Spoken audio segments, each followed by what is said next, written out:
ശക്തമായ മഴയിൽ ചെറുവത്തൂർ ഗ്രാമപഞ്ചായത്തിലെ കിഴക്കേമുറി നടപ്പാലം തകർന്നതോടെ നാട്ടുകാർ കൊടിയ ദുരിതത്തിലായി.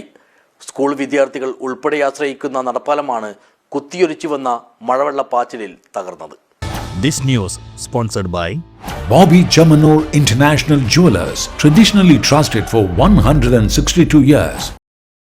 കനത്ത മഴയിലും മലവെള്ളപ്പാച്ചിലിലുമാണ് ചെറുവത്തൂർ ഗ്രാമപഞ്ചായത്തിലെ കിഴക്കേമുറി പുറത്തേമാട് കോൺക്രീറ്റ് നടപ്പാലം തകർന്നത്. കർണാടക വനത്തിലുണ്ടായ ഉരുൾപൊട്ടലിനെ തുടർന്ന് കാര്യങ്കോട് പുഴയിലൂടെ കുത്തിയൊലിച്ചെത്തിയ വെള്ളത്തിൽ വലിയ മരത്തടികളടിച്ച് പാലത്തിന്റെ തൂൺ തകരുകയായിരുന്നു. 2008 കാസർഗോഡ് ജില്ലാ പഞ്ചായത്ത് നിർമ്മിച്ച ഈ പാലം 2018 പ്രളയത്തിലും തകർന്നിരുന്നു. തുടർന്ന് അറ്റകുറ്റപ്പണികൾ നടത്തിയാണ് ഉപയോഗപ്രദമാക്കിയത്. കാലപ്പഴക്കത്താൽ വർഷങ്ങളായി അപകടാവസ്ഥയിലായിരുന്നു ഈ പാലം. പിന്നീട് വീണ്ടും പലപ്പോഴായി അറ്റകുറ്റപ്പണികൾ നടത്തിയാണ് ഇത് ഉപയോഗിച്ചു വന്നിരുന്നത്. പുതിയ പാലം നിർമ്മിക്കണമെന്ന ജനങ്ങളുടെ വർഷങ്ങളായുള്ള ആവശ്യത്തിനിടെയാണ് ഇപ്പോൾ പാലം പൂർണ്ണമായും തകർന്നിരിക്കുന്നത്. സ്കൂളിൽ പോകുന്ന കുട്ടികൾക്ക് വളരെ ബുദ്ധിമുട്ടാണ്. ഈ പാലം കൊണ്ടാണ് സ്കൂളിൽ കുഞ്ഞുങ്ങളെല്ലാം പോകുന്നത്. അതുപോലെ നമുക്ക് അക്കരെ പോകണം, നീലേശ്വരം പോകണം. പിന്നെ ഇപ്പോൾ നീലേശ്വരം പോകണമെങ്കിൽ അപ്പുറത്തെ വഴിക്കെല്ലാം പോകേണ്ടത്, കുറേ നടക്കുകയും വേണം. പിന്നെ കുറേ കാലം ഇത് പറയുന്നു കെട്ടുന്നു. പാലമില്ലാഞ്ഞിട്ട് ഒന്നും തിരിയുന്നില്ല. ഈലെ പോകണ്ടെന്നില്ല. നമ്മളിപ്പോൾ ഈലെ കഴിഞ്ഞിട്ട് ഈലെ ഇങ്ങനെ പോയിട്ട് അങ്ങനെ വരണം. പാലം ഉണ്ടെങ്കിൽ ഇവിടെ കഴിഞ്ഞാൽ നമുക്ക് നീലേശ്വരം പോകണമെന്ന് അടുത്ത വയ്യായി.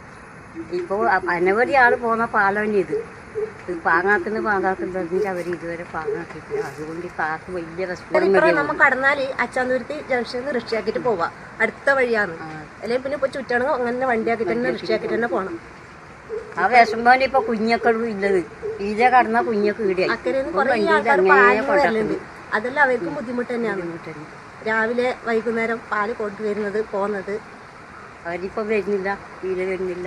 പാലം തകർന്നതോടെ കാരിയിൽ, കുണ്ടുപടന്ന, കുറ്റിവയൽ, പതിക്കാൽ, കിഴക്കേമുറി തുടങ്ങിയ പ്രദേശങ്ങളിലെ 100-ലേറെ വരുന്ന വിദ്യാർത്ഥികളും പ്രദേശവാസികളും കടുത്ത യാത്രാ ദുരിതത്തിലായി.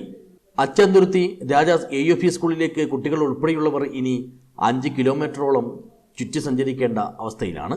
പാലം തകർന്ന വിവരമറിഞ്ഞ് മണ്ഡലം MLA സന്ദീപ് വാര്യർ, പഞ്ചായത്ത് പ്രതിനിധികൾ എന്നിവർ സ്ഥലം സന്ദർശിച്ച് സ്ഥിതിഗതികൾ വിലയിരുത്തി. തകർന്ന പാലത്തിന് പകരം പുതിയ പാലം അടിയന്തരമായി നിർമ്മിക്കാൻ നടപടി വേണമെന്ന് നാട്ടുകാർ ഇവരോട് അഭ്യർത്ഥിച്ചു. News bureau, Cheruvathur.